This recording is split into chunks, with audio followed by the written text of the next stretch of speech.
Hey, good morning. I'm meteorologist Mark Torregrossa, and this is the Saginaw Bay weather forecast brought to you by Frank's Great Outdoors in Linwood.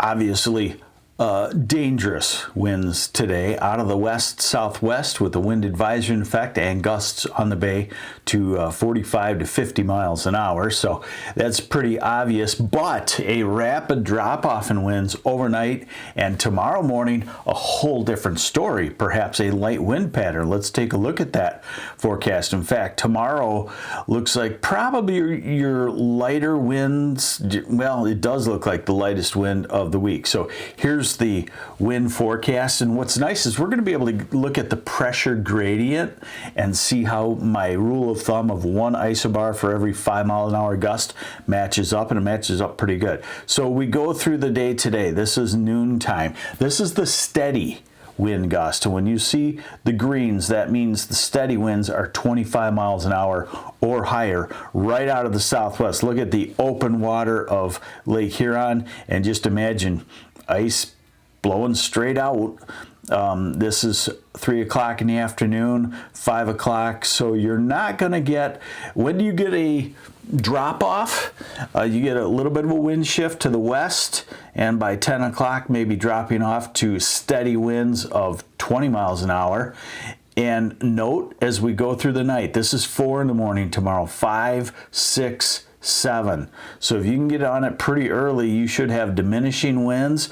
A 7 o'clock wind forecast there is 10 miles an hour out of the northwest, 10 miles an hour or less. And this is 10 tomorrow morning, noon, 1 o'clock, 2 o'clock, 3 o'clock, back to a south wind picking up to 20 miles an hour in the afternoon tomorrow. But the main thing is, look at that, 8 in the morning tomorrow. Should be a pretty nice pattern of, as early as you want to get up to probably noon or 1 o'clock or so, something like that. And then we start to get back into the winds as an Alberta Clipper storm system comes down. These are the wind gusts for today, and you can see that will be 45 to 50 mile an hour gusts on through the afternoon. This is 10 o'clock tonight right there, the wind gusts coming down. And then of course, if your winds are real light tomorrow morning, your wind gusts will probably also be non-existent or a brief 10, 15 mile an hour gust. As far as precipitation, not much, just some snow showers coming across the bay on that weak secondary front late tonight, and really nothing to speak of. And then tomorrow you might get the afternoon. This is 1, 2, 3 o'clock, 4 in the afternoon. You may get some snow showers, an inch or so. That's about it. This is the total snowfall run right out through tomorrow on the bay. We'll call it an inch or so. Okay, now remember, in the bigger picture, I like to show you the pressure pattern because you can handle it. And wind is caused by pressure difference. There are a lot of different things that cause pressure difference. Temperature contrast and density of air contrast. Warm and light, warm, moist, and light. Heavy, cold, dry, and heavy causes the density difference. So the little black squiggly lines are lines of equal air pressure, and the more lines you see, the stronger the winds are. This is Mother Nature's drink stir, or if you want to look at it more scientifically, when you have all these lines, you've got a trough of low pressure and a big mound of air. What happens from a mound to a trough? If you're on your snowmobile, you go down it, right? That's what the wind does also. So this is a forecast. This isn't just, hey, this is what's going on right now. This is a forecast.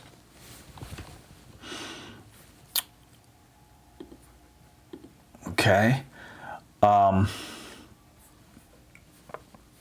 So,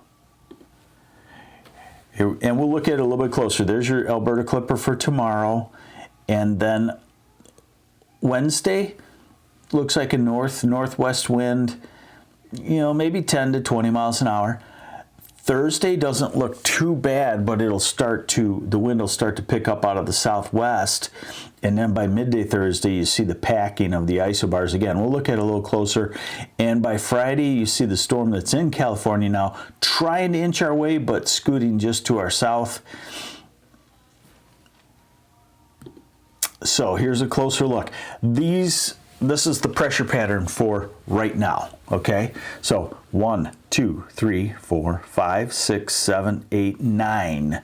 9 times 5, 45 mile an hour gusts. Whoa, lo and behold, my little trick works.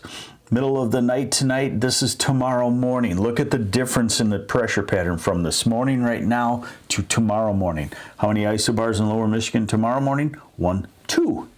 And it does take 3 to 6 hours for the wind to die down once the pressure gradient dies off, but we'll be there already by tomorrow morning. And then we go the other way by tomorrow evening. 1, 2, 3, 4. So the winds start to pick up. Wednesday, northwesterly wind, 1, 2, 3 isobars. Wednesday evening, diminishing. And then Thursday, the winds pick back up in the middle part of the day. And we are seeing that cyclical trend that works even in the summer. The winds die down at night, pick up by about 10 in the morning. Okay, so temperatures. I've been talking about this, and we are going to have an upper air pattern change. We've been in deep Arctic air and a lot of wind. It looks like we're going to go to a milder flow. It looks like some days we'll probably head toward 40, probably take a little more ice than they make on those days, but most of the days in general over the next 2 weeks will make a little more ice than is taken away. And it's probably just a little bit more comfortable, and it may not be quite as windy. Once we get to 30 degrees, we don't have a big temperature contrast between 30-degree bay air temperatures and 38-degree Lake Huron water versus 38-degree Lake Huron water, or it was 40 a week or so ago, and below zero temperatures. That set up that big temperature gradient for the wind. So today we're looking at about 30 degrees. Tomorrow we're looking at probably about 35 on the bay. And when you get to 35 in the afternoon, that means you probably drop to freezing about 10 o'clock at night, and you have at least 8 to 10 hours below freezing. Wednesday, about 28 to 30 degrees. Thursday looks like the warmest day, probably 35 to 40. Friday in the low 30s. And then this model wants to say that we'll cool down a little bit on the weekend, Saturday, Sunday, and then next week, a couple of cold days with highs in the teens, and then other days with highs in the 20s. Certainly, if we could run this out to February 10th and have a lot of highs in the 20s, lows in the teens and single digits, we'd still continue to build ice as you normally think about it in February.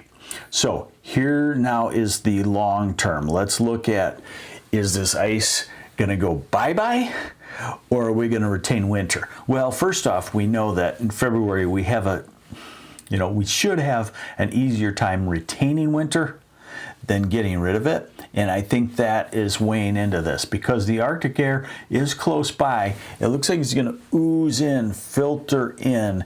And while I don't see any really deep Arctic outbreaks, I think that any warm-up is going to be canceled off pretty quickly after a day or so, and we'll ooze back to highs in the 20s and low 30s. So I'm guessing that you're still going to have ice building for the first 2 weeks of February, but we will certainly have to keep an eye on it. And so here's your change, all right? So the polar vortex is way up there.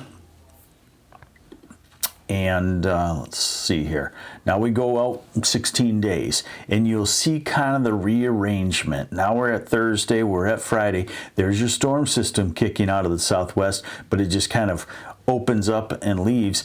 you know, that kind of flow right there, look at where it comes from. It comes from the west coast, so that's milder air. Now we're at February 3rd, we're at February 5th and 6th, still kind of retaining that westerly mild flow, and we go out 16 days, and we get, you know, cold fronts that come through, keep us cold, and of course we've cooled off the lakes, and we've built some ice, and we've got some snowpack, so all of those things kind of lean toward us staying wintry, but not to the point of where we could say it's a big Arctic air push and ice will continue to get really, really thick. Let's look at the extendeds. 6 to 10 day leans toward slightly warmer than normal, wetter than normal. 8 to 14 days starts to show the oozing of that cold air that's building into our region, leaning slightly colder than normal, wetter than normal. 3 to 4 week forecast out to February 21st is for about normal conditions and that southwesterly flow storm track to establish. One last thing I have for you, okay, and it's an important point. When we get out into the long term, 2, 3, 4 weeks, we got to try to figure out what's going to happen. So we use an ensemble of the models. This time we're using an ensemble of the European. That means 51 tweaks of the European, all averaged together. I'm showing you the surface temperature anomaly. Where I'm going with this is we look out into February and say, does winter go away and we're done ice fishing, or does it hold? And it looks like this model wants it to hold with kind of a feeding in of some colder air, not Arctic probably, but colder air. So let's take a look at that here. And there we go. Okay, so this is going to be the surface temperature anomaly. We're going to go out 16 days, and of course I showed you some milder temperatures. So let's look at like Thursday. I showed you maybe near 40 degrees. There's your warmer than normal temperatures by 10 degrees or so. And little glancing blows of cold, little bursts. This is February 3rd and 4th, but the main thing is note the colder air. Now we're at February 4th and 5th, and for someone that ice fishes, you love this temperature. You know, you love it to be 5 to 10 degrees colder than normal. That's highs in the 20s easily and lows down in the single digits and teens. We're at February 6th, still showing slightly colder than normal. We're at February 8th, and we're at February 9th. We see the cold mass building off to the west, not really wholeheartedly coming toward us, but oozing in. February 11th, still running several degrees colder than normal. And we need that by mid-February because remember, that's when the average high temperature starts to go up.